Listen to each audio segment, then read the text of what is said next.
Welcome back to Hilaal Live. Now, South Africa's stock of layer hens is projected to decline to an all-time low of 70.3 million birds due to the avian flu outbreak, down 23.8%, a more than 10 million flock decline from 27.6 million in 2019, as experts predict that it would take the industry at least 17 months to recover. But the question we ask ourselves is there still some sort of light at the end of the tunnel? Joining us now to discuss this from Hume International is the organization's industry-leading expert on dairy, Jonathan Katz. Jonathan, good day, and thank you so much for joining us here on Hilaal Live. Faraz, thanks for having me. It's an absolute pleasure. Jonathan, I think we know the extent to what the avian flu has, of course, really hit the poultry industry. But when we look at it, I mean, there has to be some sort of recovery plan, is there? And of course, it does start from the agricultural department right through to the other various stakeholders. Correct. So there's a lot happening behind the scenes to recover from this devastating virus. The virus has been around before. It happens every couple of years. The last major outbreak was in 2017, but there were subsequent smaller outbreaks since then. So the industry is trying to recover by replacing the egg-laying hens that have been killed. But it is a long process, and it's complicated by a few issues related to availability of brown hens, because South Africans like brown eggs. So there's less brown hens around, and it has to come from a specific market. We obviously can't get eggs or chickens from countries that are affected by the avian flu. So we can only get from Brazil and Argentina at the moment. It's going to take time to replace the flock. Jonathan, I mean, I just went to the store the other day, and for example, a tray of 6 large eggs at one stage, if I stand to be corrected, was around 15 Rand. This is now about 2 months before. And then I went there on Sunday, it was about 25, actually bordering around the 27 Rand mark. These prices, I know that you maybe don't deal in terms of what the retailer's price would be, but for the South Africans watching out there, do we expect these high prices to be around, especially heading into that festive season? Well, there doesn't seem to be a short-term solution, because the replacement of those hens take time, and those prices will remain high. There are some alternatives that are being looked at. For example, the industry that was traditionally taking those eggs are now using liquid eggs, and we've also apparently the government has been holding back on exports of eggs. So they are trying to reduce the impact, but our prices are going to remain high. I saw 30 eggs for 160 Rand the other day, and that's in Gauteng. And that's not even at a high-end retail. That's a standard retailer. So prices are very high at the moment. Yeah, you can say that again. And of course, you know, the prices of chickens itself, you know, as probably one of the most cheapest staple foods that you can get around. I mean, that's going to rise, isn't it also? I mean, you know, especially during the festive season when families get around, chicken is one of course, of the dishes that are being cooked. So, Jonathan, from that perspective, chicken also, just like eggs, may also see quite a significant rise, and it may stay that way for quite some time. Correct.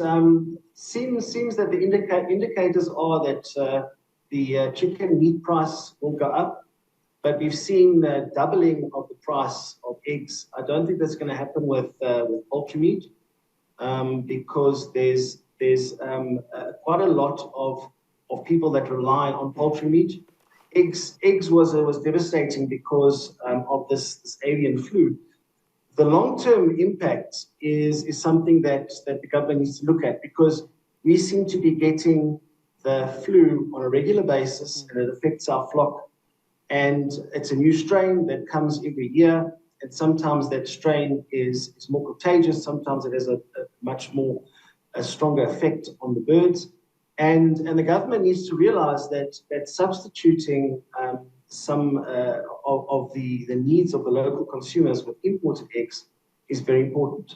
So I'm hoping that with this process, with the large reduction in eggs, the government will realize that they have to feed the nation, and that eggs are a staple of food, and that's why they need to encourage firstly the consumption of white eggs, which are imported, and then also the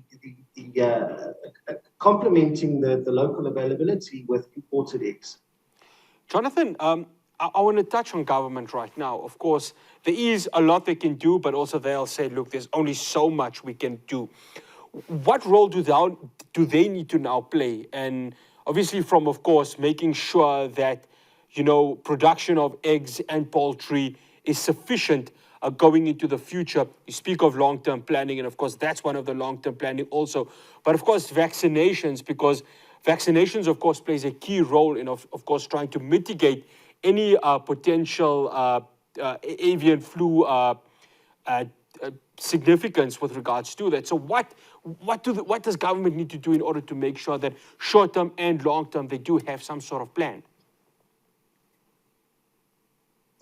I know that the government is in discussions with the egg companies.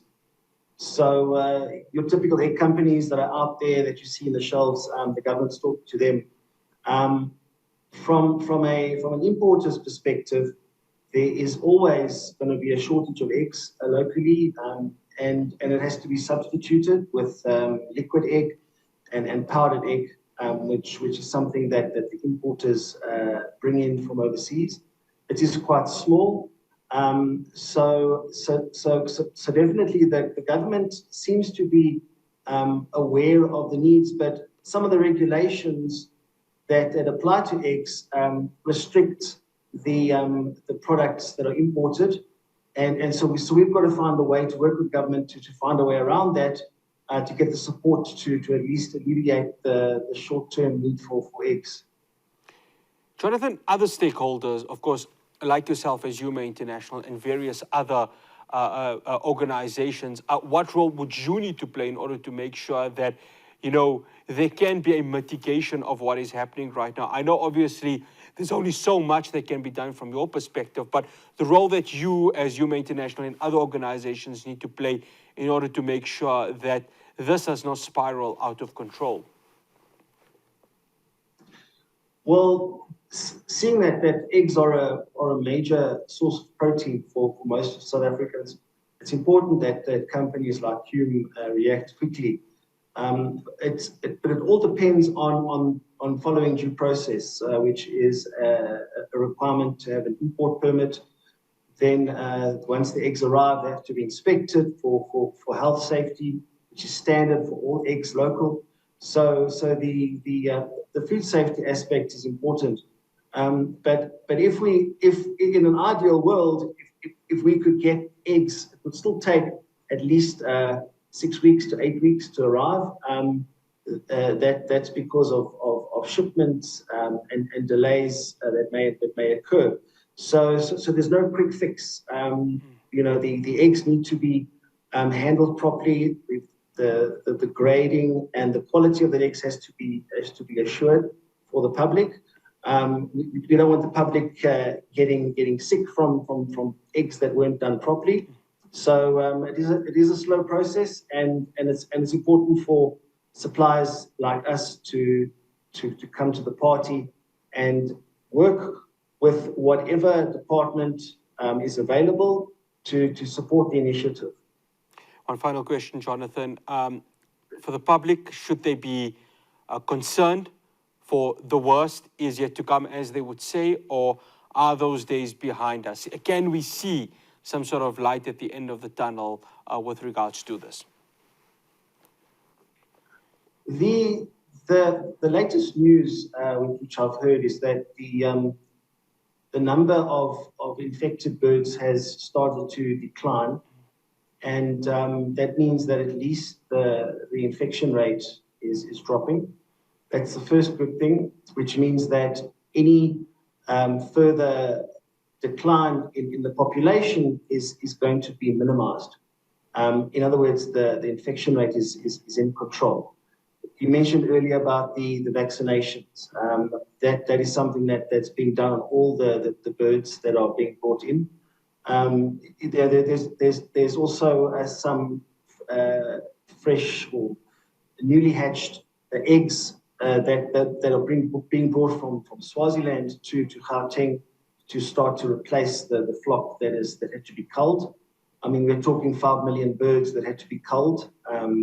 Those are the hen-laying eggs, the hen-laying birds. And so with that in mind, there is a light at the end of the tunnel. I know that with support from government and with the involvement of companies like Hume, we can at least see some sort of reduction in the pricing towards the end of the year or early next year, but it's not going to come down a lot. It may not be worth.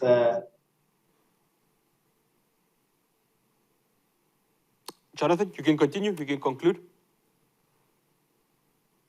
So yes, so I believe that with the current situation, they've been able to bring down the infection rate. The disease is not spreading, which is a positive sign. They've been able to bring it under control. It's been isolated to certain areas, so the spread that spread has stopped. The replacement of day-old chicks is being managed on a daily basis. We're getting day-old chicks from Swaziland, and I know there have been a lot of companies that have offered to supply day-old chicks to the industry here, which is the egg producers.